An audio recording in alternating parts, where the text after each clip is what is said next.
Andai saja ada sepotong daging ditaruh di atas tubuh Bilal, niscaya itu daging matang. Bismillahirrahmanirrahim. Wassalatu wassalamu ala Rasulillah wa ala alihi wa ashabihi wa man walah, amma ba'd. Ikhwati rahimakumullah. Di antara sunnatullah al-kauniyah, di mana Allah Subhanahu wa taala menjadikan seringkali ujian dan bala kepada para hamba-hambanya, yang dengan itu terpisahkan antara yang baik dengan yang buruk. Yang ujian dan bala ini terpisahkan antara mereka yang imannya tulus dengan mereka yang imannya hanyalah kedustaan yang diucapkan lidahnya. Jadi bala demikian, ujian demikian di dalam kehidupan, hakikatnya adalah sunnatullah di alam semesta. Ya. Allah Subhanahu wa taala berfirman, "Am hasibtum an tadkhulul jannah walamma ya'tikum mathalul ladzina khalau min qablikum?" Apakah kalian kira kalian akan masuk surga begitu saja, sementara belum datang kepada kalian ujian-ujian yang ditimpakan sebagaimana ditimpakan kepada kaum-kaum terdahulu, kaum-kaum beriman terdahulu sebelum kalian. Massathumul ba'sa wad-dharra wa zulzilu. Ditimpakan kepada mereka kemalangan-kemalangan, madarat-madarat, dan benar-benar diguncang oleh Allah Subhanahu wa taala. Hatta yaqula ar-rasul wal ladzina amanu ma'ahu. Sehingga bahkan Rasul sallallahu alaihi wasallam dan orang-orang yang beriman bersamanya, yakni para salaf. Dan demikian juga rasul-rasul terdahulu bersama orang-orang yang beriman kepadanya. Hatta yaqula ar-rasul wal ladzina amanu ma'ahu mata nasrullah. Sehingga mereka berucap, kapan pertolongan Allah datang? Lihat, Rasul sallallahu alaihi wasallam dan juga para rasul-rasul terdahulu, manusia-manusia terkuat dan terbaik yang Allah Subhanahu wa taala pilih bersama orang-orang yang beriman bersamanya. Dari beratnya ujian tersebut sampai mereka mengucapkan kalimat tersebut. Ya, ala inna nasrallahi qarib. Tahuilah sesungguhnya pertolongan Allah dekat. Ya. Di ayat lain Allah berfirman, ahasiban nasu ay yutraku ay yaqulu amanna wa hum la yuftanun. Apakah manusia mengira setelah mereka berkata bahwasanya kami beriman, wa hum la yuftanun, kemudian setelah itu mereka tidak difitnah, yakni tidak diuji. Walaqad fattanna alladzina min qablihim, sungguh telah kami uji orang-orang beriman sebelum mereka. Fala ya'lamanna Allahu alladzina shadaqu wa la ya'lamanna al-kadzibin. Sehingga dengan itu dapat tampak mana di antara mereka yang imannya shadiq, yakni tulus dari dalam hatinya. Dan dengan ujian itu pun tampak mana di antara mereka yang keimanannya merupakan kedustaan yang diucapkan lidahnya. Demikianlah ujian menjadi sunnatullah di alam semesta kepada orang-orang yang beriman. Dan kemudian Rasul pun sallallahu alaihi wasallam menggambarkan bahwa justru semakin tinggi keimanan seseorang, maka semakin berat pula ujian yang Allah Subhanahu wa taala ujikan ke atasnya.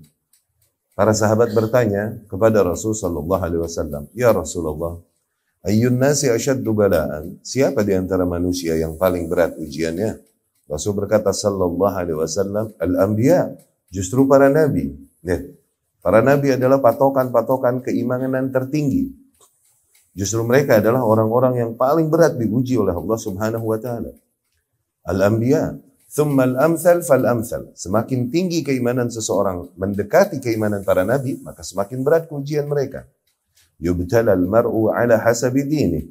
Seseorang akan diuji ya sesuai dengan kekuatan beragamanya, sesuai dengan kekuatan beragamanya. Nah, ini tidak bertentangan dengan sunnatullah yang lain, la yukallifullahu nafsan illa wus'aha. Allah tak akan membebani manusia dengan hal-hal yang merupakan di luar perkaranya, di luar usahanya, di luar kuasanya. Ya? La yukallifullahu nafsan illa ma ataha. Allah tak akan membebani manusia dengan perkara-perkara yang di luar kadar kemampuan yang Allah Subhanahu wa taala berikan kepadanya. Ya? Jadi yubtala al-mar'u ala hasabi dini. Seseorang akan diuji kekuatan beragamanya sesuai dengan kekuatan beragamanya masing-masing. In kanat fi dinihi sallabah, apabila terdapat kekuatan keteguhan di dalam agamanya, zida fil bala, maka ditambahkanlah ujian yang ditimpakan ke atasnya. Wa in kanat fi dinihi riqqah, dan apabila di dalam agamanya tersebut terlihat tampak kelemahan, maka yubtala al-mar'u ala hasabi dini, maka ia akan diuji sesuai dengan kekuatan beragama. Ya. Kemudian ikhwati rahimakumullah, apabila kita membaca sirah yang diriwayatkan dari salafus saleh, betapa salafus saleh adalah orang-orang yang pertama kali beriman kepada Rasulullah sallallahu alaihi wasallam. Orang-orang yang pertama kali membukakan jalan agama kepada para manusia, di mana seluruh bentuk ujian ditimpakan ke atas mereka agar para manusia yang datang di zaman-zaman setelahnya merasakan mereka telah mendapati masa hidup mereka adalah masa yang di mana Islam telah merata dan tak lagi diuji seseorang untuk memeluk Islam. Ya, para sahabat radhiyallahu anhum dari riwayat-riwayat yang banyak diceritakan menggambarkan betapa teguhnya mereka dan sabatnya mereka berpegang teguh kepada agama yang dibawakan oleh Rasulullah sallallahu alaihi wasallam. Semua bentuk siksaan, semua bentuk azab yang diberikan oleh mereka yang memusuhi agama yang dibawakan oleh Rasul sallallahu alaihi wasallam tersebut tidak membuat mereka meninggalkan agama mereka. Bahkan tidak membuat para pengikut Rasul sallallahu alaihi wasallam berkurang. Justru seluruh tekanan, justru seluruh azab tersebut malah justru membuat pengikut Rasulullah sallallahu alaihi wasallam yang beriman kepadanya semakin hari semakin bertambah dan bertambah. Demikianlah agama yang hak. Jadi janganlah hakikatnya kita yang memahami sunnatullah berjalannya ini demikian. Janganlah kita berkecil hati melihat kaum yang memerangi, mendiskreditkan dakwah yang hak, ya, atau mencela, atau mungkin memusuhi dakwah yang hak. Jangan kita berkecil hati melihat apa yang dilakukan oleh musuh-musuh hak kepada kita. Karena hakikatnya demikianlah dakwah yang hak. Dakwah yang hak justru akan semakin berkembang dengan adanya tekanan-tekanan musuh dari luar. Dengan adanya tekanan-tekanan musuh dari luar. Tidakkah kita lihat mereka semakin disiksa para pengikut Rasul sallallahu alaihi wasallam justru semakin bertambah banyak? Demikian dakwah yang hak.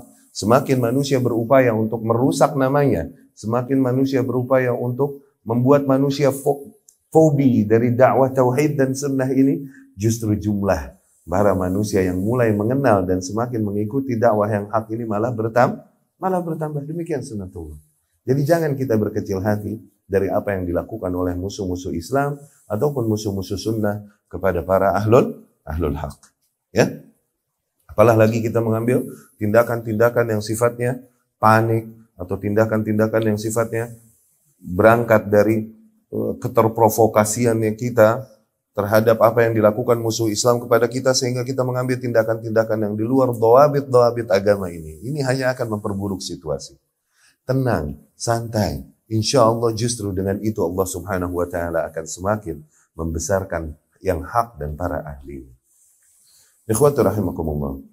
Dari riwayat-riwayat yang sampai kepada kita dari apa yang diujikan kepada para salaf terdahulu dikarenakan agama dan akidah yang mereka peluk sehingga mesti bertentangan dengan apa yang diyakini dan dijalankan oleh kaumnya dan oleh kakek nenek moyangnya, ya, dengan membaca riwayat-riwayat demikian sungguh menguatkan hati kita dan kembali mencharge keimanan kita, membuat kita semakin tahu diri dan merasa kecil, dan kemudian membuat kita idealnya semakin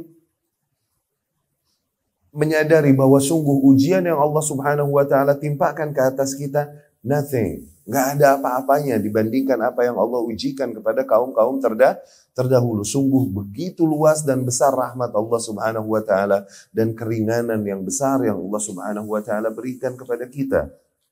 Apabila kita bandingkan dengan ujian-ujian yang Allah timpakan kepada kaum terdahulu. Nah, pertemuan kali ini kita akan coba bacakan beberapa riwayat yang ada juga keterangan para ulama ya yang menggambarkan tentang ujian dan keteguhan para salafus saleh di atas agama mereka.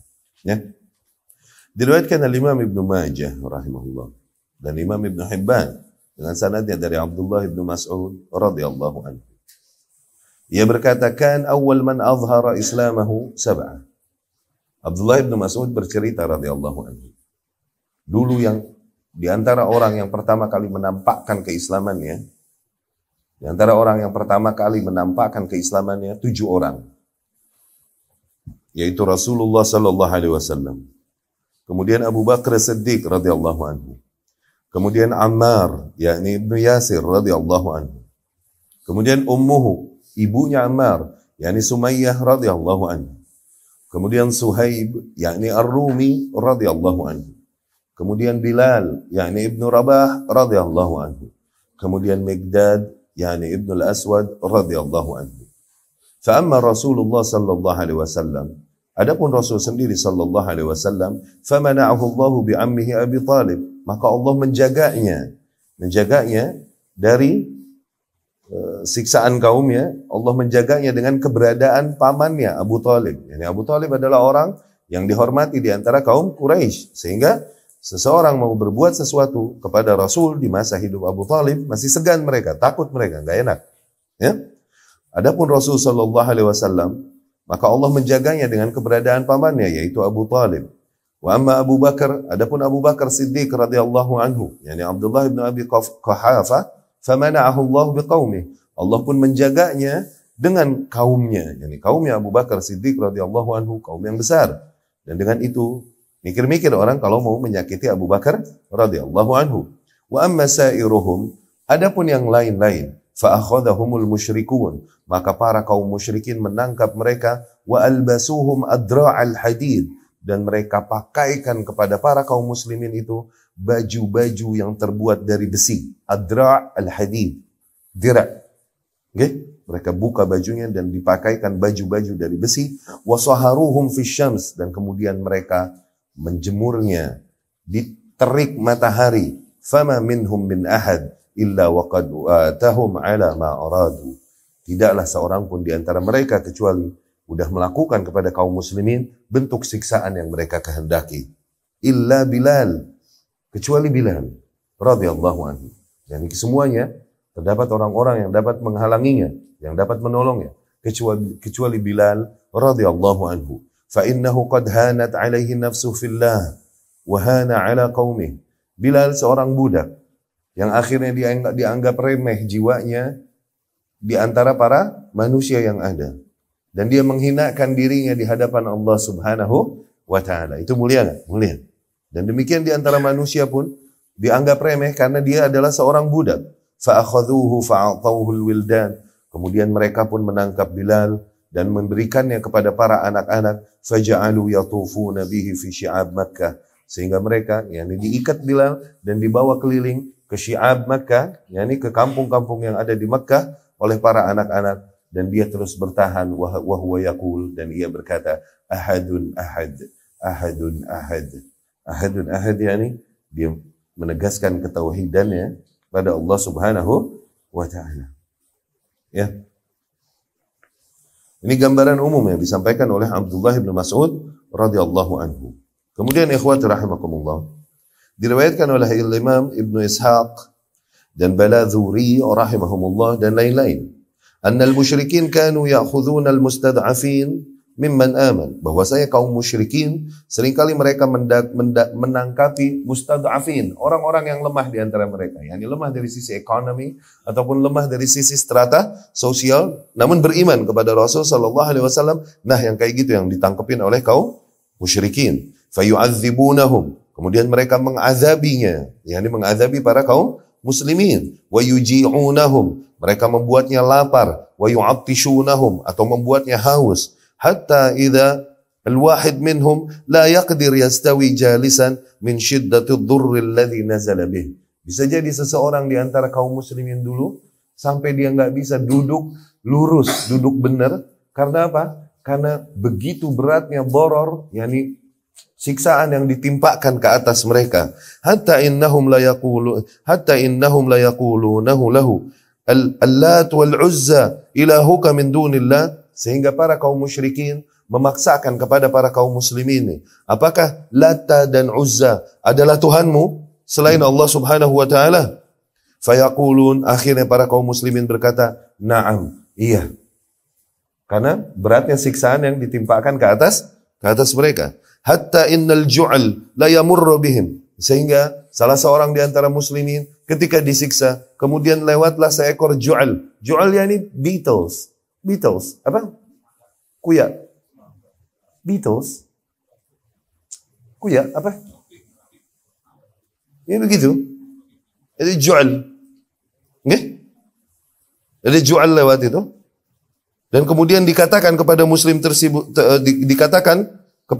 tersebut, hadzal ju'al ilahuka min dunillah. Nah, nih, Beatles ini adalah Tuhanmu selain Allah Subhanahu wa ta'ala. Fayaqulun, kaum muslimin menjawab yang disiksa tersebut, na'am, iya, min syiddati ma nazala bihi minal balwa, dikarenakan begitu beratnya ujian, yakni azab yang ditimpakan ke atas mereka karena keimanannya.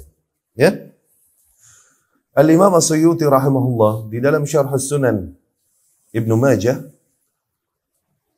Al-Imam As-Suyuti berkata, qad wafaqu al-musyrikin, yani qad yuwafiqu al-musyrikin. Kadang kaum muslimin, terkadang mereka menuruti permintaan kaum musyrikin ala ma aradu minhum, atas apa yang dipaksakan kepadanya, taqiyatan, sebagai bentuk taqiyahnya, bohong. Ya.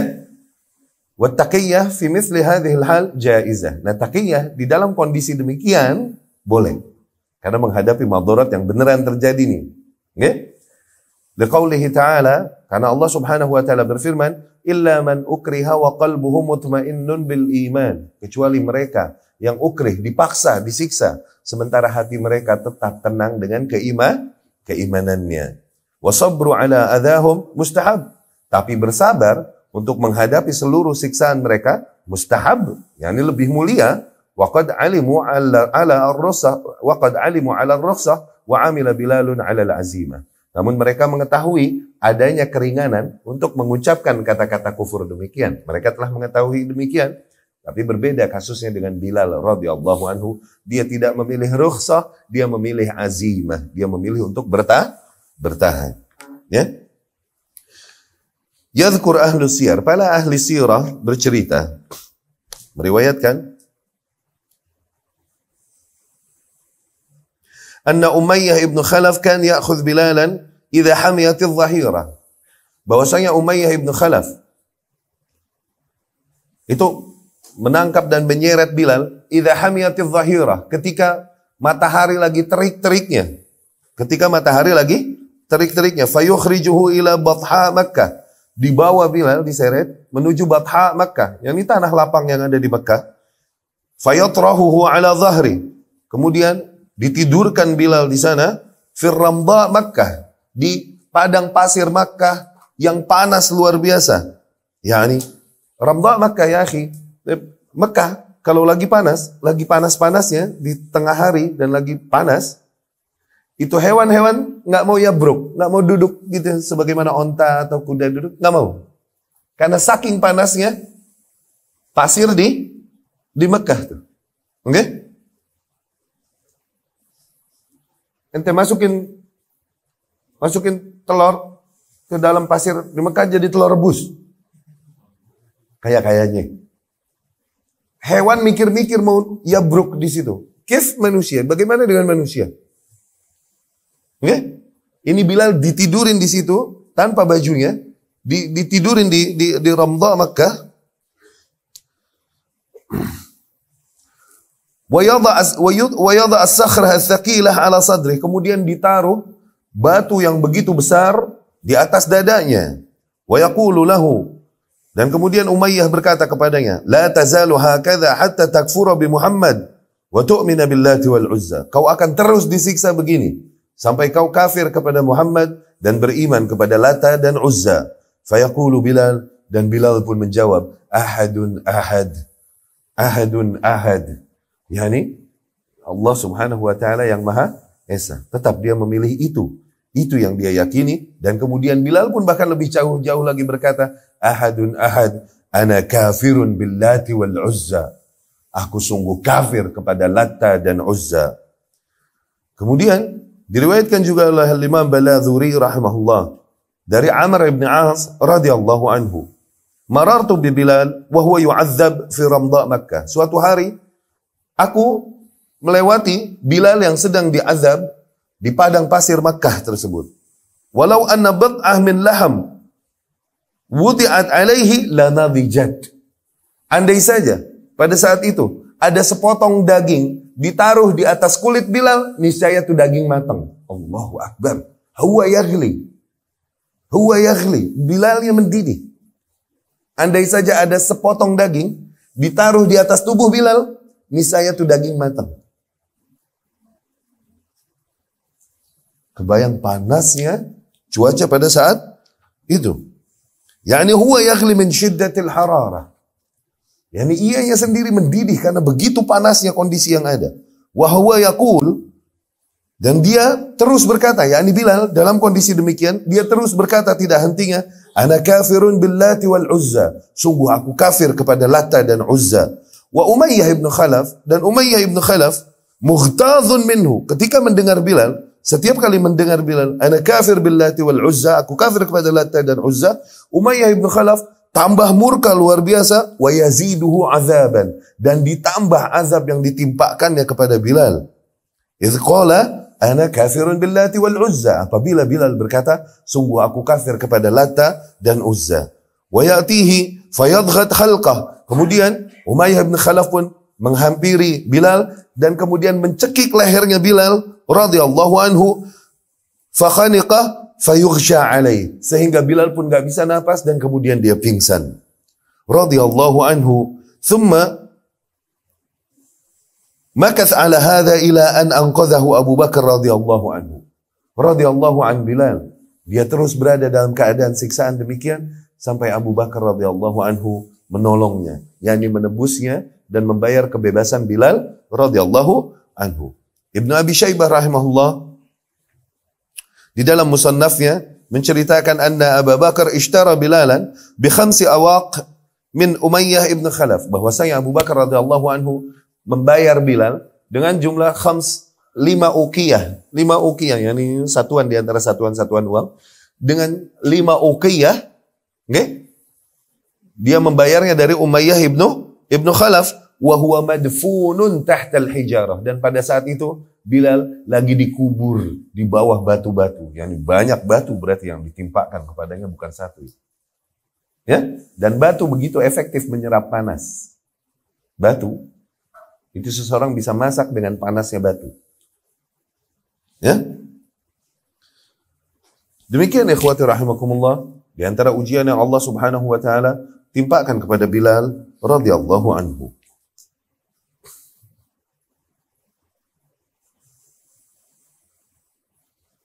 Kemudian ikhwati rahimakumullah, diriwayatkan oleh Al-Imam Hakim rahimahullah bahwasanya Jabir radhiyallahu anhu berkata, ya. Ini kisah tentang Ammar ibn Yasir radhiyallahu anhu. Alu Yasir. Yasir dan istrinya Sumayyah bersama anaknya Ammar radhiyallahu anhum ajmain beriman kepada Allah Subhanahu wa taala, dan mereka maula. Yani mereka bukan penduduk setempat dan kemudian berada di bawah kuasa kabilah-kabilah yang ada di sana. Berada di bawah kuasa-kuasa kabilah yang ada di sana, berarti nggak punya kekuatan dari segi strata sosial, dan dari sisi ekonomi pun nggak punya kekuatan. Okay? Nah, Jabir radhiyallahu anhu menceritakan, marra Rasulullah sallallahu alaihi wasallam bi Ammar wa ahli wa hum yu'adzabun. Nah, pada saat itu Abu Jahal, Abu Lahab dan lain-lain membawa keluarga Ammar ibn Yasir radhiyallahu anhu semuanya dan menyiksanya fi ramda Makkah, di panasnya Makkah, ya, menyiksa Yasir dan istrinya Sumayyah dan anaknya Ammar ibn Yasir radhiyallahu anhum. Ya, Rasul pun sallallahu alaihi wasallam pada saat itu melewati hal tersebut dan kemudian melihat apa yang terjadi, yakni di mana kaum musyrikin sedang menyiksa keluarga Yasir radhiyallahu anhu. Cuman Rasul sallallahu alaihi wasallam enggak punya kekuatan dan Rasul berkata sallallahu alaihi wasallam, abshiru ala Ammar atau abshiru ala Yasir atau isbiru ala Yasir. Bersabarlah wahai keluarga Yasir, terimalah kabar gembira ini. Wa inna mau'idakumul jannah, sesungguhnya kelak nanti tempat rendezvous kalian, yakni tempat berkumpul kalian kembali adalah jannah, syurga. Maka itu ada jaminan dari Rasulullah sallallahu alaihi wasallam. Ya. Nah, Yasir disiksa, dipaksa untuk kafir kepada Muhammad sallallahu alaihi wasallam dan beriman kepada Lata dan Uzza. Namun Yasir pun terus menentangnya, menentang siksaan tersebut, dan kemudian akhirnya membuat Abu Jahal dan kawan-kawan dimarah sehingga akhirnya mereka membunuh Yasir radhiyallahu anhu. Sumayyah yang melihat suaminya dibunuh oleh Abu Jahal pun marah dan kemudian ia memaki-maki Abu Jahal yang sedang menyiksa suaminya dan menyiksa dirinya sendiri. Abu Jahal dan kawan-kawannya pun marah, kemudian ditusuknya Umayyah radhiyallahu anhu dengan tombak di bokongnya. Ditusuknya dengan tombak di bokongnya. Matilah kemudian Sumayyah radhiyallahu anha. Fakanat awwala syahidah fil Islam. Jadilah Sumayyah radhiyallahu anha wanita yang syahid pertama di dalam Islam. Qala Mujahid, Al-Imam Mujahid rahimahullah berkata, awal syahidin istushhida fil Islam Ummu Ammar, ta'anaha Abu Jahal biharbah fi qubuliha. Wanita pertama yang syahid di dalam Islam adalah Ummu Ammar, yakni Sumayyah radhiyallahu anha, yang ditusuk oleh Abu Jahal Abu Jahal alaihi la'natullah, yang ditusuk oleh Abu Jahal alaihi la'natullah biharbah, yakni dengan tombak fi qubuliha, di bokongnya. Ya. Demikian juga yang terjadi pada Abu Dzar radhiyallahu anhu. Ya. Nah, kemudian kisah Yasir tadi, Ammar bin Yasir. Adapun Ammar sendiri setelah melihat kedua orang tuanya mati radhiyallahu anhum ajmain, Ammar sendiri akhirnya menuruti apa yang dipaksakan oleh kaum musyrikin kepadanya sehingga ia mengatakan kata-kata kufur dan dilepaskan. Dia dengan itu dapat menyelamatkan dirinya. Kemudian ia mendatangi Rasulullah sallallahu alaihi wasallam. Nah, ini kabar yang masyhur demikian ya. Dia mendatangi Rasul sallallahu alaihi wasallam dan kemudian setelah bercerita dengan Rasul sallallahu alaihi wasallam, Ammar pun bertanya kepada Rasul sallallahu alaihi wasallam, bagaimana denganku ya Rasulullah yang telah mengucapkan kalimat kufur. Rasul pun sallallahu alaihi wasallam berkata kepada Ammar, kaifa tajidu qalbak? Bagaimana kau temukan hatimu? Nah, Ammar kemudian berkata, qalbi mutmainnun bil iman, hatiku teguh dengan keimanan yang tetap ya Rasulullah. Oh ya udah, wa in adu fa'ud, kata Rasul sallallahu alaihi wasallam. Wa in adu fa'ud. Kalau mereka kembali, yang menyiksamu lagi, maka ulangi lagi. Maka ulangi lagi. Nah, ini jadi kaidah-kaidah besar, oke, di dalam fikih juga ya, bahwasanya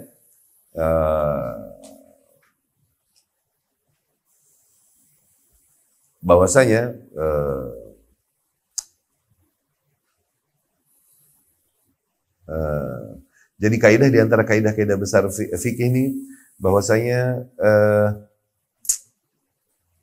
masuk ke dalam la darara wa la dirara, masuk dalam al-masyaqqah tuzal, ya, masuk di dalam di antara kaidah-kaidah fikih ini ad-darurat tubihul mahdurat, bahwasanya kondisi darurat, kondisi emergency, oke? Dalam kondisi demikian akhirnya membuat perkara-perkara yang dalam kondisi normal dilarang jadi boleh dalam kondisi emergency. Ya. Ini diantara akhirnya jadi kaidah-kaidah besar di dalam beragama. Ya. Yani lihatlah, kesyirikan aja yang merupakan kekufuran, kesyirikan yang merupakan dosa yang paling besar. Dosa yang paling besar alal itlaq, udah. Oke? Okay? Di dalam kondisi tertentu akhirnya seseorang boleh mengatakan demikian, oke? Okay? Ya kan? Boleh akhirnya melakukan atau mengatakan kesyirikan demikian dalam kondisi tertentu. Apalah lagi dosa-dosa yang enggak sebesar kesyirikan. Paham ya? Dari kisahnya Ammar bin Yasir tersebut radhiyallahu anhu yang banyak diriwayatkan oleh para ahli siyar, oleh para ahli sirah, akhirnya terbentuklah jadi kaidah di antara kaidah-kaidah besar di dalam beragama. Illa man ukriha wa qalbuhu mutmainnun bil iman, kecuali mereka yang dipaksa namun hatinya tetap berada di atas keimanan. Kemudian ikhwati rahimakumullah, Abu Dzar radhiyallahu anhu. Ya. Abu Dzar radhiyallahu anhu ini berasal dari kabilah Ghifar. Ghifar ini di Yaman, ya. Ghifar ini yang ada di antara Mekah sama Madinah, Wa qad ishtaharat hadhihi al-qabilah bisutu wa qat'at tariq. Terkenal kabilah Ghifar ini dengan kebengisan dan suka ngerampok orang di jalan. Ya? Alal musafirina wa tujar, para musafir dan para pedagang suka dirampok di daerah situ. Wa akhadha amwalahum bil quwwah. Seringkali mereka merampas harta orang-orang yang lewat, musafir dan kemudian para pedagang tuh di daerah Ghifar ini daerah Bronx-nya. Okay?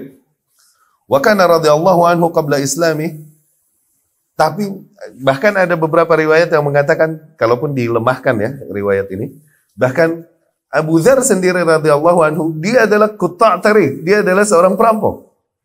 Perampok yang beneran nekat, bisa jadi dia merampok satu rombongan dan dia sendiri, bisa jadi.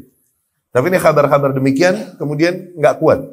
Ya, bahwasanya Abu Dzar-nya sendiri adalah seorang perampok, ini nggak kuat.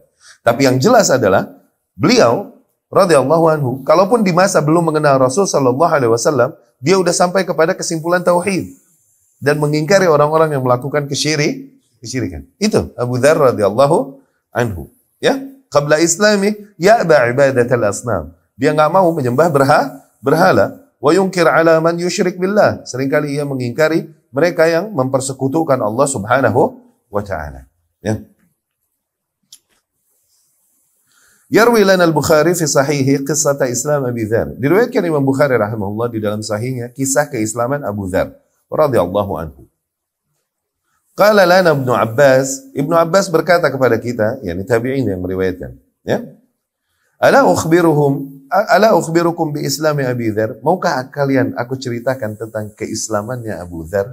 Nah, Ibnu Abbas radhiyallahu anhu yang banyak meriwayatkan kisah-kisah awal keislaman para sahabat-sahabat besar, karena Ibnu Abbas adalah sahabat yang masih kecil. Rasul meninggal sallallahu alaihi wasallam, Ibnu Abbas ini masih 9-10 tahun. Bahkan ketika Rasul meninggal, Ibnu Abbas makhtun, lagi disunat, lagi dikhitan. Berarti masih kecil banget kan?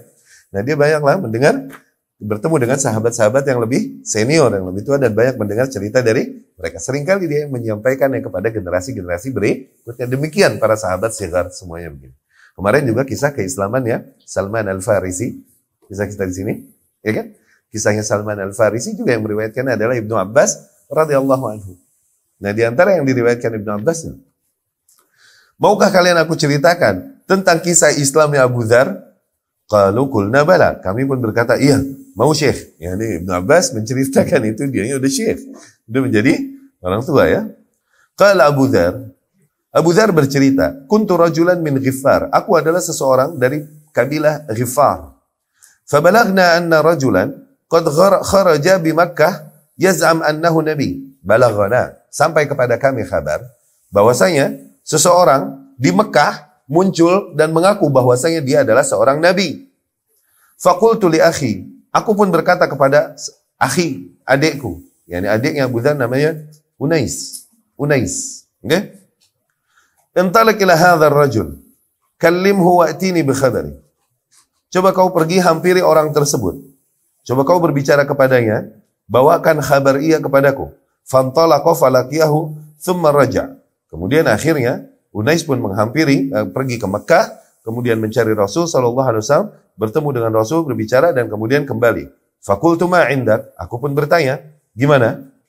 Kabar apa yang kau bawa? Faqal, adiknya pun berkata, wallahi laqad ra'aitu rajulan ya'muru bil khair wa yanha 'anil syarr. Demi Allah, aku telah melihat seseorang yang menyerukan kepada kebaikan dan mengingkari hal-hal yang buruk. Faqultu lahu, Abu Dzar pun berkata kepada adiknya, lam tashfini minal khabar. Sungguh kabar yang kau bawakan nih tidak memuaskanku. Fa akhadhtu jiraban wa 'asa. Aku pun mulai membawa tempat minum dan membawa tongkat. Thumma aqbaltu ila Makkah. Aku pun berangkat sendiri ke Makkah. Nah, di kisah lain, ikhwati rahimakumullah, Unais ini adiknya Abu Dzar, jago syair. Jago syair. Orang syair dulu, kalau syair ketemu orang, terus dia bawa ontanya. Bawa onta. Kita pengen ontanya dia. Ayo ngadu syair yuk, ngadu syair. Ntar yang menang, ambil ontanya. Ntar mereka mendatangkan salah seorang hakim untuk menghukumi. Siapa yang asy'ar, yang lebih asy'ar, yang ini lebih jago syair di antara berdua ini. Begitu sering kali. Nah, mereka kalau mencela, biasa mereka memiringkan imamahnya dan kemudian ngacak-ngacak bajunya dan menurunkan celananya sampai melihatkan bokongnya tuh. Ini kayak R&B sama rap lagi battle. Dan mereka menggunakan telunjuk untuk mencela-cela. Lihat lu sekarang yang R&B, ya kan? Itu adat jahiliyah yang baru dikenal barat. R&B sama rap, ente lihat kalau lagi battle. Lu ngerti kan? Ntar norak lagi lo. Lihat kalau lagi, mereka makanya sababah dibilang sababah. Karena yustakhdam lisabbin nas. Karena buat sabba yasub, untuk mencela-cela. Jadi dibilang sababah. Tuh lihat. Cari bahasa lain yang dimana tiap hurufnya mengungkapkan maknanya. Sababah. Ya kan? Nah, Unais ini jago syair. Dan kemudian bertemu dengan Rasul SAW, cari kabar Rasul dan mendengar bacaan Al-Quran.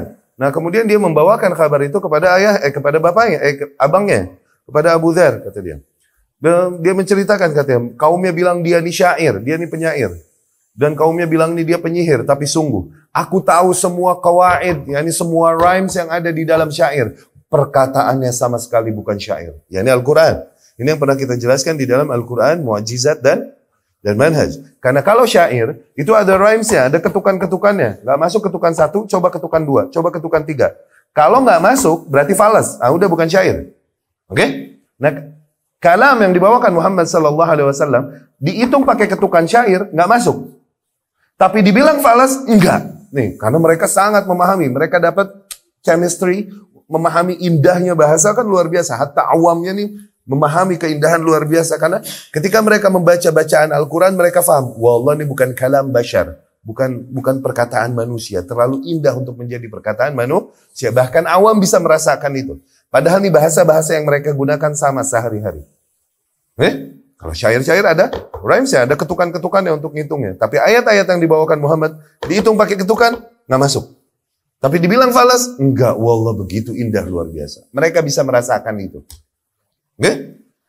Katanya aku tahu semua kaidah-kaidah penyair. Kaidah-kaidah dalam syair. Tapi sungguh perkataan Muhammad bukan syair. Bahkan dia berkata, aku udah masuk Islam. Yani aku beriman kepada Muhammad. Dia udah beriman duluan nih ternyata adiknya. Di kabar lain demikian. Ya. Dan aku pernah mendengar perkataan-perkataan para penyihir. Yani jampe-jampe para penyihir. Kan ada jampe-jampe juga para penyihir. Karena kaumnya bilang dia penyair, dia penyihir, dia begitu kan?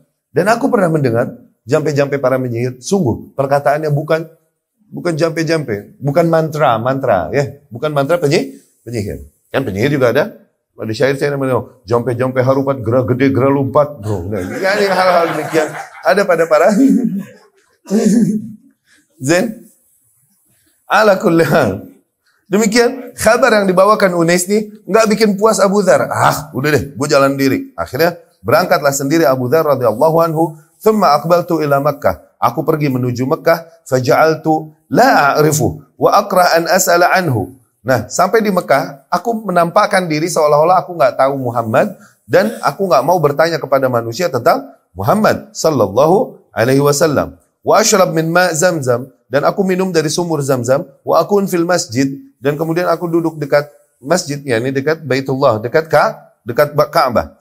Qal famar bi Ali, kemudian Ali melewatiku, yakni Ali ibnu Abi Thalib radhiyallahu anhu. Famar bi Ali radhiyallahu anhu. Faqal ka'anna ar-rajula gharib. Kok kayak orang asing ya? Gitu. Kata Ali radhiyallahu anhu kepada Abu Dzar. Qal qultu na'am. Aku pun berkata, iya, aku asing. Iya, bukan orang sini. Qal fantalik ilal manzil. Yuk ke rumah. Kata Ali radhiyallahu anhu mengajak Abu Dzar untuk mampir ke rumahnya. Qal fantalaqtu ma'ah. Aku pun pergi bersama Ali. La yas'aluni an syai'in wa la ukhbiru. Ali nggak nanya-nanya apa-apa kepadaku. Aku pun nggak mengkabarkan kepadanya, nggak fudul gitu. Mau apa ke sini? Ada perlu apa nyari siapa? Nggak pakai. Ali nggak nanya-nanya. Demikian, enggak.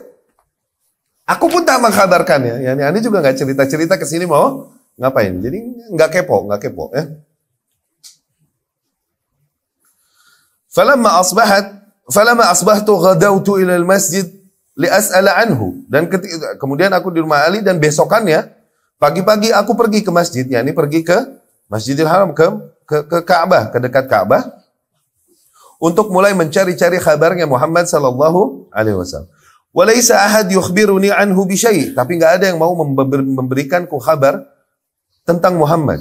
Enggak ada. Karena apa? Mereka semua tahu kalau misalnya ada yang bertanya tentang Muhammad, mereka akan malah menakut-nakuti manusia dari hati-hati lu, ntar disihir lu, ntar gitu. Ditakut-takuti manusia dari Muhammad sallallahu alaihi wasallam oleh para kaum musyrikin. Oke? Qal famarra bi ya Ali, tapi enggak lama kemudian Ali pun lewat lagi. Faqal amma nala lirrajuli ya'rif manzilahu ba'd. Kenapa ya? Belum tahu mau menuju ke mana? Gitu. Ali bertanya kepada Abu Dzar. Masih belum tahu mau kemana? Begitu bertanya kepada Abu Dzar. Qultu la iya, aku belum tahu. Qal intalik ma'i, ayo ikut sama ani. Qal faqala ma amruk wa ma aqdamak hadhihi albalda. Kemudian Ali mulai bertanya, ada urusan apa kau? Apa yang membuatmu datang ke sini? Qultu lahu, aku pun berkata kepadanya, in katamta alayya akhbartuk. Qal fa inni af'al. Kata Abu Dzar, kalau kau mau rahasiakan ini, okay, maka aku katakan padamu, aku mau ngapain ke sini. Fa inni af'al. Ali pun berkata, "Tayyib, oke." Qultu lahu, Abu Dzar pun berkata kepada Ali, "Balaghana annahu qad kharaja huna rajulun yaz'am annahu nabi." Sungguh telah sampai kabar kepada kami bahwasanya di sini terdapat seseorang yang muncul dan kemudian mengatakan bahwasanya ia mengaku bahwasanya ia adalah seorang nabi. Fa arsaltu akhi liyukallimah.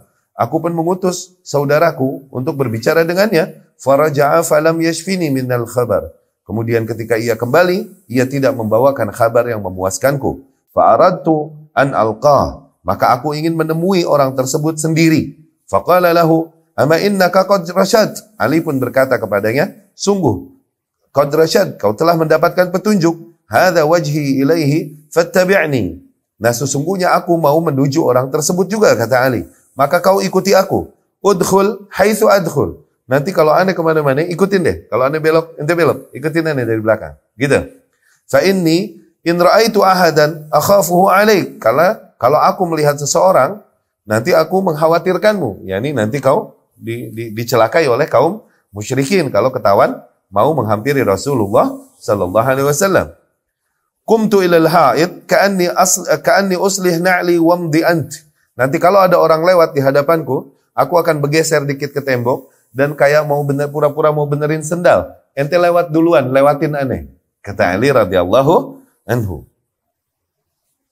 Famadha wa madaitu ma'ahu hatta dakhaltu ma'ahu 'ala Nabi sallallahu alaihi wasallam. Akhirnya Ali pun jalan, aku pun mengikutinya. Kemudian sampailah kepada Nabi sallallahu alaihi wasallam, aku pun masuk dan mampir ke rumah Nabi sallallahu alaihi wasallam. Faqultu lahu, aku pun berkata kepadanya, yakni kepada Nabi, "A'rid 'alayya al-Islam." Tawarkan padaku Islam. Fa'aradahu fa aslamtu makani. Kemudian Rasul pun menawarkan keislaman kepadaku, yakni menyampaikan nilai-nilai umum keislaman. Fa aslamtu makani. Aku pun langsung masuk Islam di tempat. Faqala li. Kemudian Rasul berkata kepadaku, "Ya Abu Dzar, uktum hadzal amr." Wahai Abu Dzar, sembunyikan perkara ini. Warji' ila baladik. Pulanglah kau ke negerimu. Fa idza balaghaka dhuhuruna fa aqbil. Nanti kalau kau dengar kabar bahwa kita telah tampak, yakni telah mulai banyak dan kemudian mulai menang, baru deh bergabung sama kita, kata Rasulullah sallallahu alaihi wasallam. Faqultu, aku pun berkata, "Wallazi ba'atsaka bil haqq la asrukhanna biha baina adhurihim."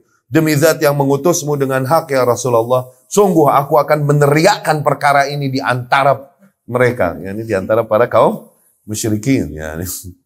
Faja'a ilal masjid. Akhirnya Abu Dzar pun menghampiri Ka'bah wa Quraisy fih, dan di situ banyak orang-orang Quraisy. Faqal, dan dia berkata, "Ya ma'syara Quraisy, wahai sekalian kaum Quraisy, Inni ashhadu an la ilaha illallah wa ashhadu anna Muhammadan abduhu wa rasuluh. Sesungguhnya aku bersaksi bahwa la ilaha illallah dan bahwa Muhammad adalah hambanya dan utusannya.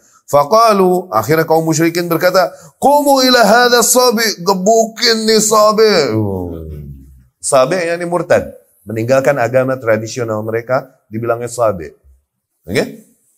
Gebukin nih orang. Faqamu faduribtu li amut. Akhirnya mereka pun berdiri menghampiriku dan aku digebukin sampai hampir mati.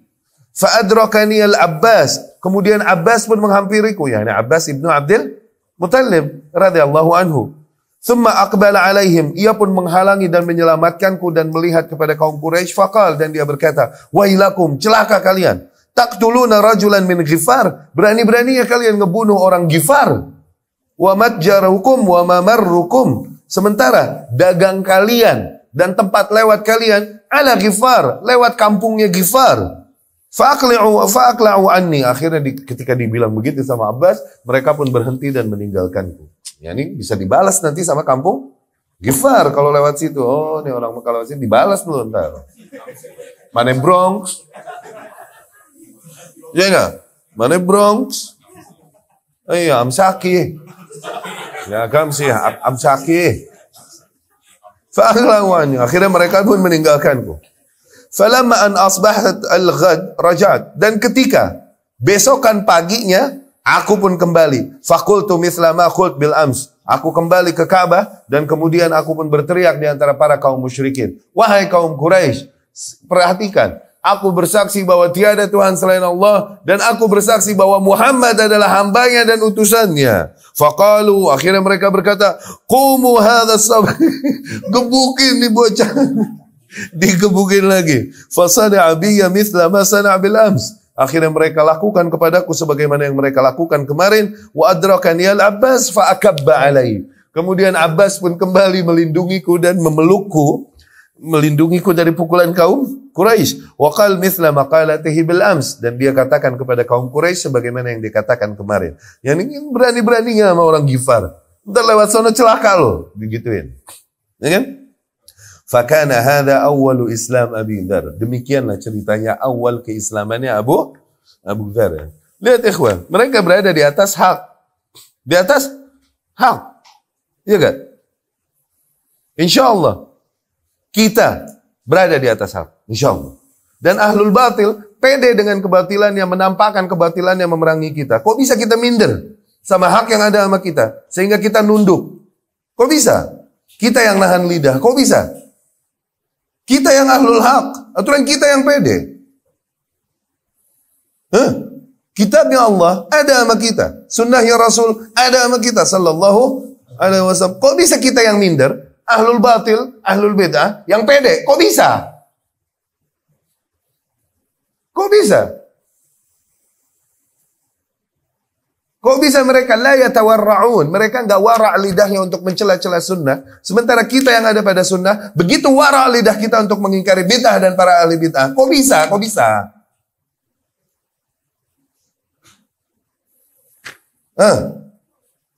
Di mana kita dibandingkan para sahabat radhiyallahu anhum? Kok bisa kita yang minder? Kok bisa? Kok bisa kita yang tiarap? Kok bisa? Kitabnya Rabb nih, kalamnya Rabb ada sama kita, Al-Quranul Karim. Sunnah Rasulnya sallallahu alaihi wasallam ada sama kita, sunnah Rasul sallallahu alaihi wasallam. Kok bisa muka lu minder, muka ahli bid'ah pede? Kok bisa? Nah.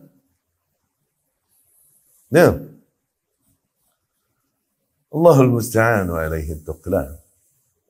Wa fil Bukhari, dan kemudian ikhwati rahimakumullah, di antara kisah-kisah demikian juga yang diriwayatkan dari Khabbab bin al-Ard radhiyallahu anhu. Khabbab bin al-Ard radhiyallahu anhu, diriwayat Imam Bukhari rahimahullah, Khabbab ini di antara kaum muslimin awal yang diuji dengan ujian-ujian besar luar biasa. Yang dimana yang lain tidak diuji sebesar ujian yang ditimpakan kepada Khabbab bin al-Ard radhiyallahu anhu. Ya.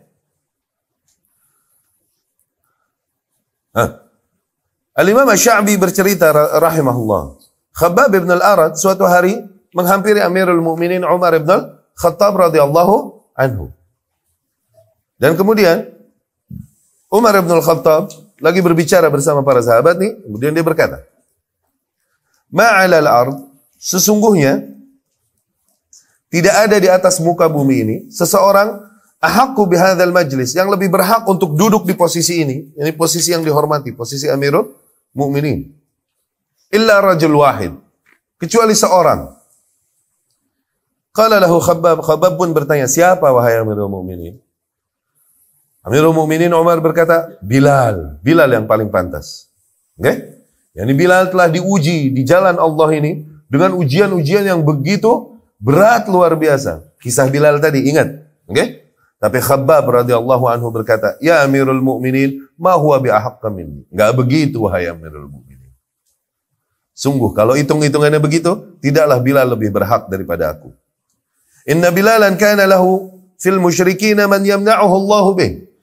Sesungguhnya Bilal dulu lagi disiksa, ada di antara disiksa oleh kaum musyrikin, ada di antara seorang hamba Allah yang Allah jadikan untuk menyelamatkannya, yakni Abu Bakar yang menebuskannya.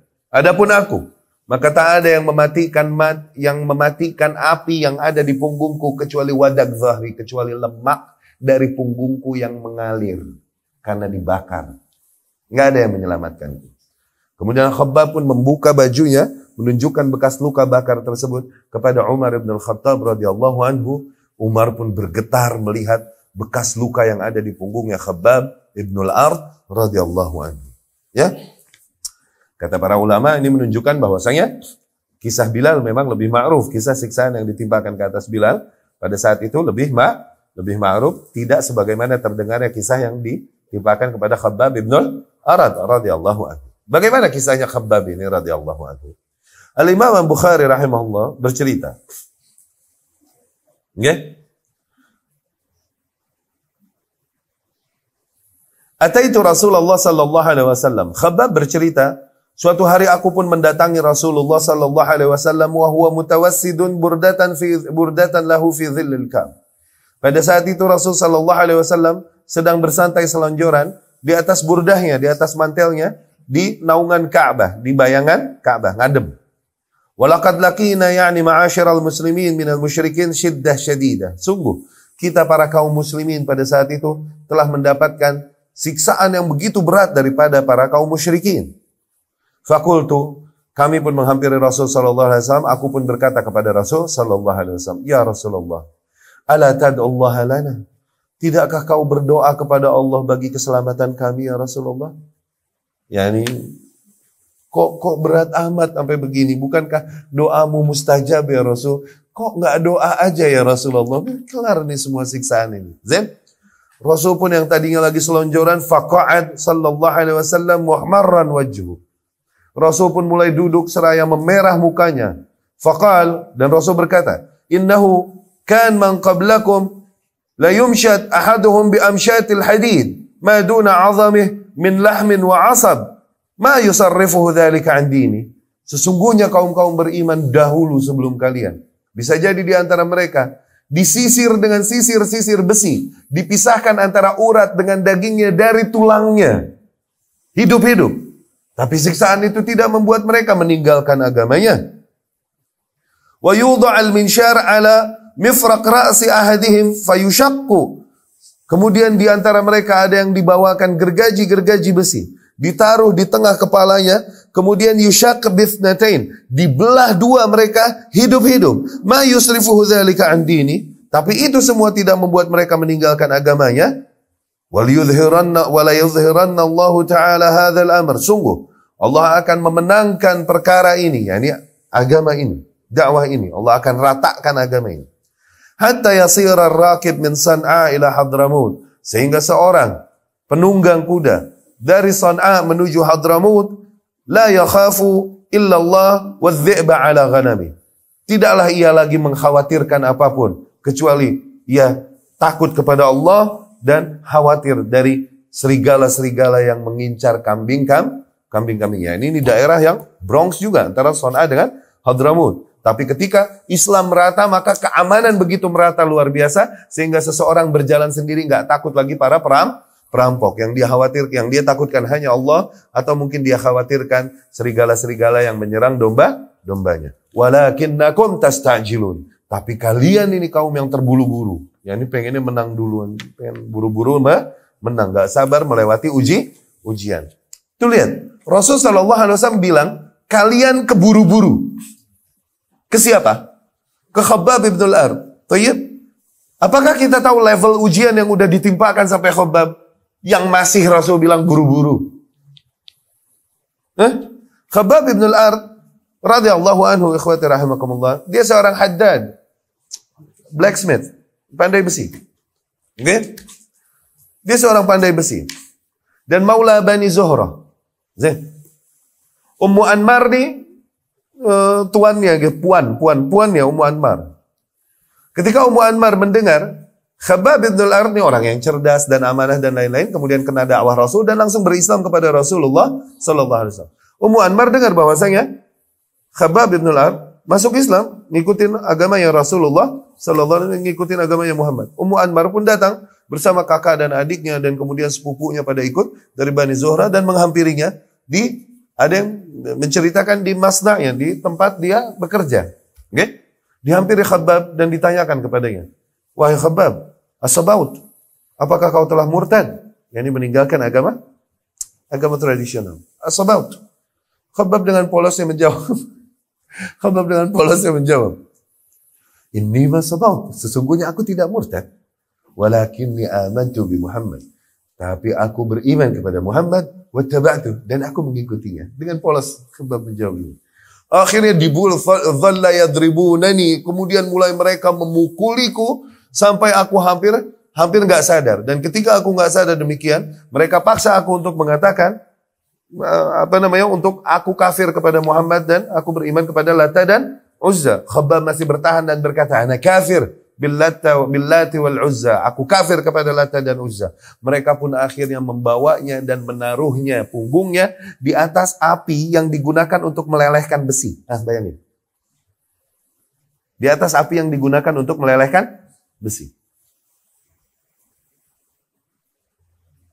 Pada saat itu nggak ada yang menyelamatkanku kecuali lemak-lemak yang mengalir dari punggungku yang terbakar. Itu yang memadamkan api. Khabbab bin al-Ard. Okay? Kemudian kepalanya ditempel dengan besi-besinya lah.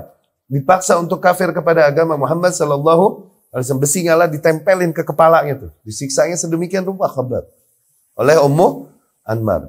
Ternyata Ummu Anmarnya ini nanti meninggalnya sakit kepala yang luar biasa. Sampai mesti dikai kepalanya. Dan dia seringkali meraung seperti anjing karena kesakitan. Tuh lihat dibalasnya. Al-jaza min jinsil.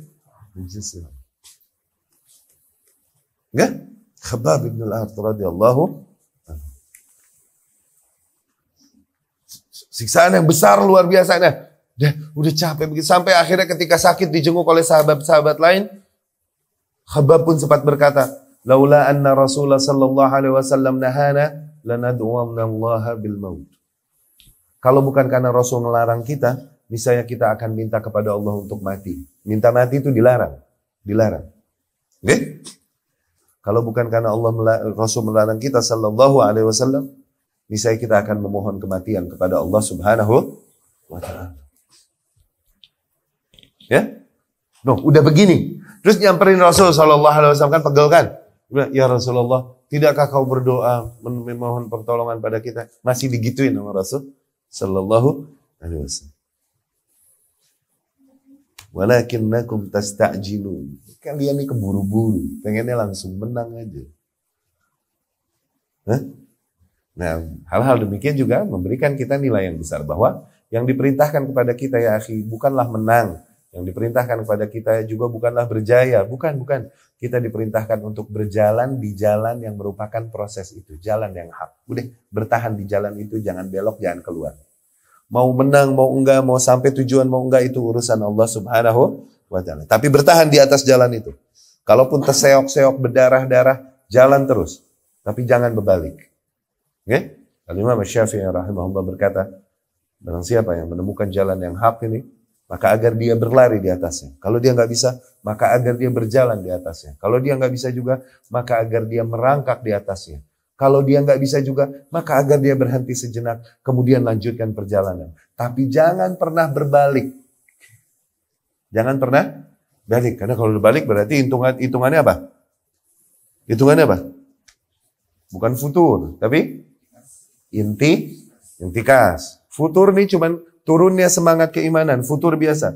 Cuman tapi udah mengenal hak kemudian nungging total kembali, bahkan mungkin meninggalkan hak tersebut, meninggalkan sholat, meninggalkan sunnah, meninggalkan tauhid lagi. Itu mah udah bukan futur, namanya intikas. Itu mah, awas, suka kusut istilah nih. Ya, itu intikas. Ma'adzallah. Ya.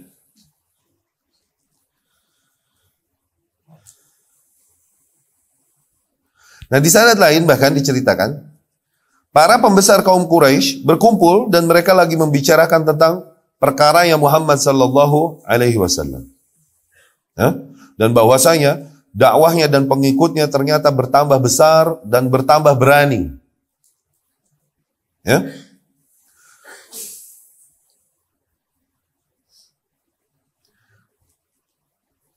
Akhirnya di antara siksaan-siksaan yang mereka berikan, yakni untuk menghentikan dan menahan gerakan dakwahnya Muhammad sallallahu alaihi wasallam, mereka menangkap Khabbab dan kemudian mengeluarkannya, yakni membawanya ke tanah lapang bila thiyab, tanpa baju, wa albasuhul hadid, dan dipakaikan kepada punggungnya, kepada dirinya al-hadid, yakni dipakaikan besi. Fi syams hariqah, di waktu panas matahari luar biasa membakar. Wa sa'aluhu an qawlihi fi Muhammad.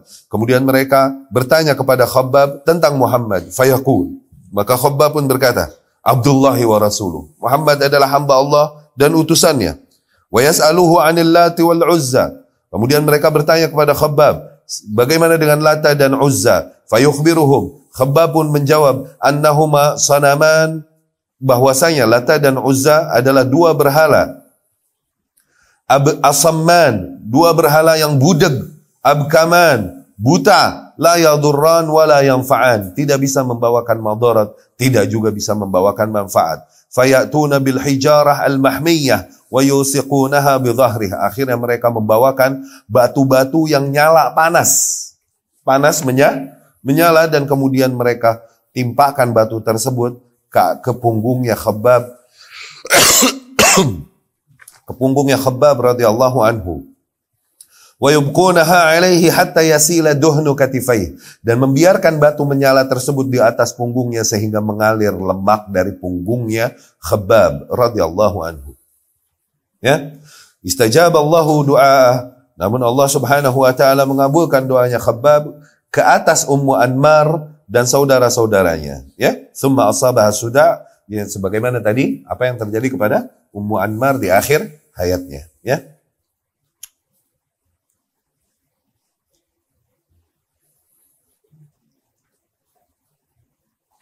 Kemudian ikhwati rahimakumullah, dari riwayat-riwayat tersebut semua kita sampai kepada satu pertanyaan. Pertanyaannya apa? Yaitu apa yang membuat mereka bertahan sedemikian rupa? Mereka bertahan menghadapi seluruh bentuk azab yang diberikan oleh kaum musyrikin, namun bertahan. Mereka nggak melepaskan apa yang mereka yakini. Apa yang membuat mereka sekuat itu? Okay? Kan wahid minhum, bisa jadi salah seorang di antara mereka tadinya hidup di dalam kehidupan yang mewah, dalam raghadul aish, di dalam kecukupan bahkan kelebihan, baik di dalam harta ataupun di antara strata sosial di antara masyarakatnya, mereka adalah orang yang mulia. Okay? Fa idza aslam, namun ketika mereka masuk Islam, tabaddal, langsung berubah semua kondisinya. Dari semua ketercukupan dan kelebihan tersebut menjadi kefakiran. Dari semua keluasan harta tersebut menjadi keterbatasan, ya. Dan dari diagungkan oleh masyarakatnya tersebut menjadi dihinakan, ya. Seperti yang terjadi pada Suhaib Ar-Rumi radhiyallahu anhu. Suhaib Ar-Rumi bukan orang Mekah, dia pendatang. Dia datang dalam keadaan sa'luk, dalam keadaan fakir. Diriwayatkan Ibnu Hibban rahimahullah. Okay?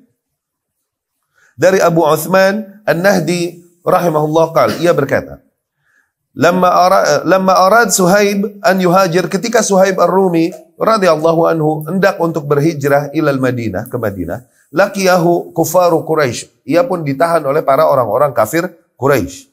Faqalu lahu, mereka pun berkata kepada Suhaib, "Ji'tana sa'lukan." Dulu kau datang kepada kami ke Mekah dalam keadaan sa'luk, yakni fakir. Ya? La mala lak, kau tak punya harta sama sekali.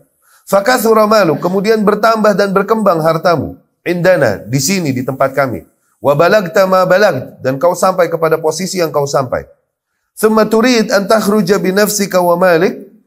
Kemudian sekarang kau mau pergi membawa dirimu dan seluruh hartamu tersebut. Wallahi la yakunu dzalik. Demi Allah kagak bisa. Begitu nama para orang-orang kafir Quraisy. Akhirnya Suhaib pun radhiyallahu anhu berkata kepada mereka, ghair mutaraddid, sama sekali enggak ragu, wala muta'ta, sama sekali enggak nyangkut-nyangkut lidahnya. Langsung dia berkata kepada para kufar Quraisy, ara'aitum in ja'altu lakum mali kullah. Bagaimana menurut kalian kalau aku berikan kepada kalian semua hartaku yang kupunya? Atukhalluna sabili, apakah kau akan membiarkanku lewat dan berhijrah? Qalu, para kafir Quraisy tersebut pun berkata, na'am, iya, kalau begitu. Gitu kan? Akhirnya qal fa inni ushhidukum. Maka kemudian Suhaib pun berkata, aku persaksikan kepada kalian, inni ja'altu lakum mali wa tarakuhu fa balagha dzalika Rasulullah sallallahu alaihi wasallam. Maka aku persaksikan kepada kalian, nih, aku berikan kepada kalian semua hartaku yang kupunya. Dicerahkan langsung oleh Suhaib Ar-Rumi radhiyallahu anhu. Nah, kabar ini sampai kepada Rasulullah sallallahu alaihi wasallam. Rasul pun mendengar kabar tersebut. Beliau sallallahu alaihi wasallam berkata, "Rabiha Suhaibun, rabiha Suhaibun." Sungguh Suhaib telah beruntung. Yani, kalau ini perdagangan, ini adalah perdagangan yang sangat menguntungkan. Ya, rabiha Suhaibun, rabiha Suhaib. Perdagangan apa yang lebih besar dari menjadikan diri hamba kepada Allah Subhanahu wa taala dan menghambakan diri kepadanya. Ya? Allah Subhanahu wa taala berfirman, "Ya ayyuhalladzina amanu, hal adullukum ala tijaratin tunjikum min adzabin alim?" Wahai orang-orang yang beriman, maukah kalian aku tunjukkan kepada sebuah bisnis yang menyelamatkan kalian kelak dari azab yang pedih? Tu'minuna billahi wa rasulih. Yani dari azab yang pedih, yani dari azab neraka. Bisnis yang keuntungannya adalah, faedahnya nih, menyelamatkan kalian dari azab neraka. Yaitu apa? Agar kalian beriman kepada Allah dan kepada Rasulnya dan berjihad di jalan Allah Subhanahu wa taala dan dengan seluruh harta dan jiwa kalian. Itu jauh lebih baik bagi kalian apabila kalian mengetahuinya. Ya? Demikian maksud Rasul sallallahu alaihi wasallam, rabihas Suhaibun, rabihas Suhaibun. Sungguh Suhaib telah beruntung, sungguh Suhaib telah beruntung dari apa yang dia korbankan tersebut demi membela keimanannya kepada Allah dan Rasulnya sallallahu alaihi wasallam. Suhaib mungkin bi annahu rabih, dan Suhaib pun begitu yakin bahwasanya justru dia enggak merugi sama sekali dengan itu, dia sangat beruntung. Wa in faqada malahu kullah, kalaupun ia telah kehilangan seluruh hartanya, madama qad baqiya ala dini, selama ia masih bisa bertahan di atas agamanya, maka ia yakin bahwa ia sangat beruntung luar biasa. Karena Allah masih menjaga agamanya pada dirinya. Ya? Khabbab ibn al-Ard radhiyallahu anhu pun menggambarkan, riwayat Imam Bukhari dan Muslim rahimahullah. Beliau radhiyallahu anhu berkata, hajarna ilallah, kami berhijrah menuju Allah, nabtaghi wajh Allah, mengejar wajah Allah, yakni ridha Allah. Fawaqa'a ajruna 'ala Allah, sehingga dapatlah pahala kita di sisi Allah. Faminna man madha aw dhahab, di antara kita ada yang meninggal duluan. Ada yang meninggal duluan.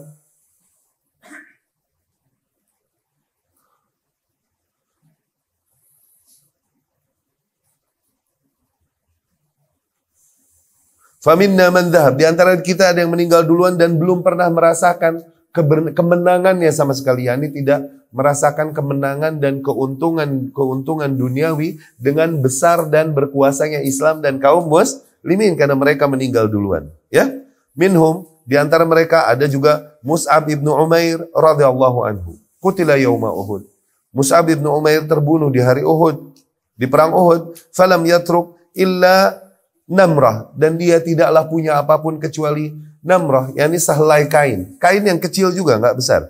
Kunna, dulu kita mau menguburkan radhiyallahu anhu Mus'ab bin Umair, kita mau menguburkannya idza ghattayna biha ra'sah, kalau kita tutupi kepalanya, badat rijlah, nongol kedua kakinya. Kalau kita tutupi kakinya, nongol kepalanya. Karena nggak punya lagi kain lain. Mus'ab bin Umair nggak punya lagi kain lain. Akhirnya Rasul bilang sallallahu alaihi wasallam, tutupi kepalanya, adapun kakinya tutupi dengan idkhir, ya, ini dengan rempah-rempah yang ada pada mereka. Demikian Mus'ab bin Umair radhiyallahu anhu. Ikhwati rahimakumullah, ini ada beberapa poin. Ya.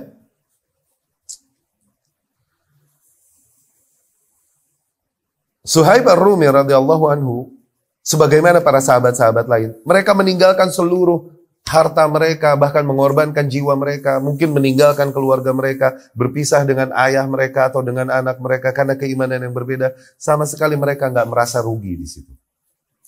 Karena untuk mereka kenikmatan dan keuntungan terbesar adalah di mana Allah Subhanahu wa taala masih memilih mereka untuk berada di atas agama yang hak. Hidayah.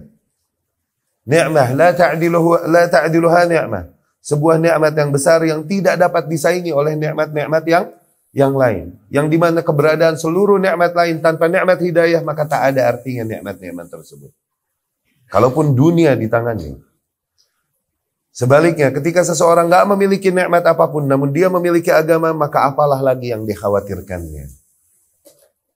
Ya, ini yang tertancap dalam di jiwa para sahabat radhiyallahu anhum. Sehingga mereka tak takut kehilangan apapun yang mereka miliki demi mempertahankan agama yang ada pada mereka. Allah Subhanahu wa taala bisa jadi dengan kehendaknya Allah mau membalasnya full di akhirat sehingga dia tidak sempat merasakan balasan-balasan dan nikmat duniawi karena agamanya. Bisa jadi dimeninggalin duluan sebagaimana Suhaib ar-Rumi radhiyallahu sebagaimana Mus'ab bin Umair. Di antara mereka ada yang hidup yang lebih panjang sehingga sempat merasakan harta yang melimpah dan kemudian keuntungan-keuntungan dari besarnya Islam dan kaum muslimin. Bahkan Khabbab bin al-Arat tersendiri tadi kan bisa dibayangkan nggak posisi ekonominya, strata ekonominya segimana seorang maula, ya kan? Nggak terlalu kaya. Tapi ketika Islam berjaya dan lain-lain, beliau radhiyallahu anhu berada di Kufah. Ternyata dia berkata radhiyallahu anhu, dia sendiri yang berkata, aku nggak pernah mengira Allah akan berikan kepadaku semua ini.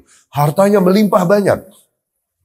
Namun semua harta itu pun nggak ada arti baginya. Syuf, dia bersodakoh dengan cara yang gharib, dengan cara yang aneh. Dia punya satu tempat di halaman rumahnya dan dia taruh semua uangnya di situ. Udah, siapapun yang butuh ambil sendiri. Udah sono, nggak usah ngetok pintu, ambil sendiri. Allah. Tapi orang zaman dulu, orang-orang punya pride dan orang-orang punya amanah, ngambil juga sebutuhnya. Lalu sih bangsa semuanya diambil. Ya nggak? Siapa sekarang berani naruh dompet depan rumahnya? Siapa? Hilang. Udah. Sampai segitunya nih, sedekahnya. Akhirnya orang-orang yang merasakan demikian sampai level keimanan sedemikian nih. Oke, ad-dananir wa darahim, dinar dan dirham nih wallah auhan syai'in indahum. Adalah hal yang paling nggak ada nilainya buat mereka. Hal yang paling gak ada nilainya buat mereka. Ya, remeh untuk mereka. Datang dan pergi begitu saja. Mereka gak ada kekhawatirannya sama sekali. Untuk hal-hal demikian. Karena mereka faham. Kenikmatan yang besar yang paling mereka khawatirkan bukan itu. Justru, apakah Allah pertahankan pada diriku agamaku atau Allah Subhanahu wa ta'ala cabut. Nah, hidayah ini yang telah diberikannya kepadaku. Itu. Ya. Mus'ab bin Umair kan min ahli taraf. Dia tadinya adalah seorang pemuda yang terkenal dengan kemewahan hidup luar biasa. Di antara pemuda-pemuda Quraisy. Dengan kemewahan hidup yang luar biasa. Turunan orang kaya dan kemudian pakaiannya juga pakaian-pakaian yang mewah. Namun ketika masuk Islam dan terjadi yang terjadi, Ali bin Abi Thalib radhiyallahu anhu lagi sama Rasul sallallahu alaihi wasallam, dia lihat Mus'ab bin Umair dan dia pakai burdah. Burdahnya ini bolong-bolong. Bolong-bolong ditambal sama kulit-kulit hewan yang dikeringkan dan ditambal. Rasul pun baka, Rasul pun menangis melihat kondisinya Mus'ab bin Umair radhiyallahu anhu. Karena apa? Ya'rif makan wa masar ilaih. Karena dia tahu gimana Mus'ab bin Umair dulunya dan kemudian jadi gimana setelah mengikuti Rasul sallallahu alaihi wasallam. Tapi Mus'ab bin Umair terus sedih gitu sama kondisinya? Enggak. Walau ada sahabat yang sedih dengan kondisinya. Mereka puas dengan kondisi itu dan mereka merasa enggak kehilangan apapun selama mereka enggak kehilangan agamanya. Ya?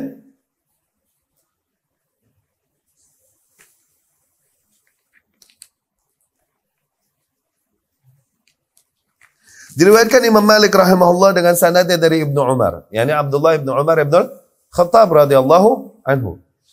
Kan baina Safa wal Marwah, Ibnu Umar kalau lagi sa'i antara Safa dan Marwah, oke? Antara Safa dan Marwah, yatawaqqaf ala Safa atau ala Marwah. Dia berhenti sejenak, entah di Safa, entah di Marwah, kemudian dia berdoa kepada Allah Subhanahu wa taala. Ia berkata, da'allaha qailan. Dia berdoa kepada Allah dan dia memohon kepada Allah Subhanahu wa taala. Allahumma innaka qult, wahai Allah, sesungguhnya engkau telah berkata, ud'uni astajib lakum. Berdoalah kepadaku, maka aku akan kabulkan bagimu. Wa innaka la tukhliful mi'ad. Wahai Allah, sesungguhnya engkau pun bukanlah zat yang mengingkari janjinya.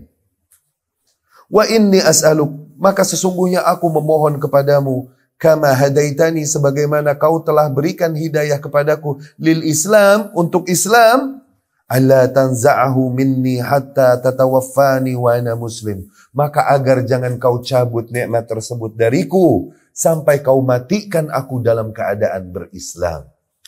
La yas'al ghairaha. Dia enggak minta hal lain kepada Allah Subhanahu. Minta itu doang. Orang-orang yang meyakini dan menyadari betapa nikmat terbesar adalah nikmat hidayah. Ya, itu moral yang bisa kita dapatkan di antara moral yang bisa kita dapatkan dari hal tersebut. Juga di antara nilai-nilai moral yang bisa kita dapatkan. Ikhwan. Besar dan agungnya posisi sahabat radhiyallahu anhum, di mana pahala kaum muslimin yang datang sepeninggal mereka, generasi-generasi mereka termasuk setelah mereka nih, termasuk pahala kita, itu mengalir kepada mereka. Karena mereka yang membukakan jalannya. Sehingga kita tidak lagi lahir di antara lingkungan kaum musyrikin dan kemudian diuji dengan ujian-ujian yang ditimpakan kepada mereka untuk memeluk agama Islam dan mengikuti Rasulullah sallallahu alaihi wasallam. Terbayang kemuliaan dan keagungan sahabat di situ. Ya? Dan betapa itu semua adalah taufik dan pilihan Allah, bukan karena kehebatan makhluk. Nah, ini mindset yang tepat. Ibnu Hibban radhiyallahu anhu menceritakan juga. Oke? Dengan riwayatnya dari Miqdad ibn al-Aswad, bahwasanya suatu hari Miqdad ibn al-Aswad marra bihi rajul, ada seseorang yakni dari golongan tabi'in melewati Miqdad ibn al-Aswad radhiyallahu anhu. Kemudian dia memuji dan menyanjung Miqdad. Miqdad yakni sahabat kan radhiyallahu anhu, ya kan? Dia memuji Miqdad dan berkata, perhatikan perkataannya. Tuba li hatainil ainatainil latani ra'ata Rasulullah sallallahu alaihi wasallam. Sungguh berbahagia kedua mata ini yang telah melihat Rasulullah sallallahu alaihi wasallam. Lawadidna anna narah, andai saja kami dulu melihat juga Rasul sallallahu alaihi wasallam. Di sana lain bilang, ma taraknahu yamshi ala wajhil ardh. Sungguh kami tak akan biarkan Rasul berjalan di atas muka bumi. Yani tak gendong. Pujian enggak? Pujian enggak? Tapi Miqdad marah besar luar biasa mending tabi'in yang ngomong demikian, yang enggak sempat lihat Rasul sallallahu. Dia berkata, "Ala tahmaduna Allah? Tidakkah kalian bersyukur saja kepada Allah Subhanahu wa taala? Annakum ulintum la ta'rifun illa al-Islam." Karena kalian ini lahir udah enggak mengenal agama lain kecuali Islam. Qad kafakum khairukum. Sungguh semua ujian itu telah ditanggung oleh generasi sebelum kalian. Ya, ini generasiku, sahabat. Siapa yang tahu kalau ente hidup ngelihat Rasul di zaman Rasul? Siapa yang tahu? Ente nggak beriman dan nggak kuat menahan semua ujian yang ditimpakan ke atas kita gitu. Berapa banyak mata yang melihat Rasulullah sallallahu alaihi wasallam, wa akabbahumullahu ala manakhirihim finnar. Namun Allah sungsebin mereka ke dalam neraka. Padahal mereka ngelihat Rasul. Sok-sokan mau hidup di zaman Rasul gitu maksudnya. Dan kemudian seolah-olah kita tidak biarkan dia berjalan di atas muka kita gendong mulu. Itu ada celaan kepada para sahabat radhiyallahu anhum yang bagaimanapun membiarkan Rasul berjalan. Ini pede amat ente. Siapa tahu kalau ente hidup di masa itu terus kau malah memilih kesyirikan. Karena nggak kuat dengan ujian yang ditimpakan kepada mereka yang beriman kepada Muhammad SAW. Berapa banyak mata manusia dan orang yang hidup bareng sama Muhammad SAW, bahkan pamannya, garis darahnya, tapi Allah kehendaki mereka untuk memilih kesyirikan dan Allah cemplungin mereka ke neraka. Berapa banyak? Jadi nggak usah sok-sokan pengen jadi selevelan sahabat, nggak usah. Radhiyallahu anhum ajmain. Mereka manusia-manusia pilihan Allah Subhanahu wa ta'ala untuk menemani perjuangan bersama Rasulnya sallallahu alaihi wasallam. Baik ikhwah, semoga dapat difahami materi yang kami sampaikan dan semoga juga menjadi charging keimanan buat kita semua ya, menyemangatkan kita semua di dalam bertahan memeluk akidah dan keyakinan yang kita yakini selama ini, di mana ini adalah nikmat yang terbesar. Bahkan seorang salaf berkata rahimahullah, sungguh ada dua nikmat terbesar dalam diriku dan aku tak tahu mana yang lebih besar di antara keduanya. Okay? Yang pertama, aku lahir dalam keadaan Islam. Ini berapa banyak orang yang akhirnya mesti mati di atas kekafiran karena qadarullah lahirnya di keluarga kafir. Aku lahir udah di keluarga Islam. Tuh, udah menang modal duluan. Dan nikmat yang kedua, aku mengenal manhaj yang hak ini. Dan aku nggak tahu yang mana yang lebih besar satu sama lainnya. Ini berapa banyak orang yang udah Islam, tapi masih berada dalam kondisi kesyirikan dan kebid'ahan yang mereka kira itu agama yang mendekatkan diri kepada Allah, padahal justru mereka merugi dan terjauhkan dari Allah dengan itu, bukan? Tapi Allah kehendaki dan pilih aku untuk mengenal hak ini, jalan manhaj yang hak ini. Tuh, dua nikmat terbesar dalam hidupku. Aku nggak tahu yang mana yang lebih besar, satu dari yang lainnya. Maka syukurilah nikmat yang ada pada kalian, pada kita semua. Ya, dengan terus bertahan di atas agama ini. Terus menuntut ilmu, dengan itu kita semakin mengenal Allah, Rasulnya dan agamanya. Dengan itu kita semakin bisa memenuhi hak Allah, hak Rasulnya dan hak agamanya. Aku qouli hadza wa astaghfirullah li wa lakum. Subhanakallahumma wa bihamdika asyhadu an la ilaha illa anta astaghfiruka wa atubu ilaik. Assalamualaikum warahmatullahi wabarakatuh.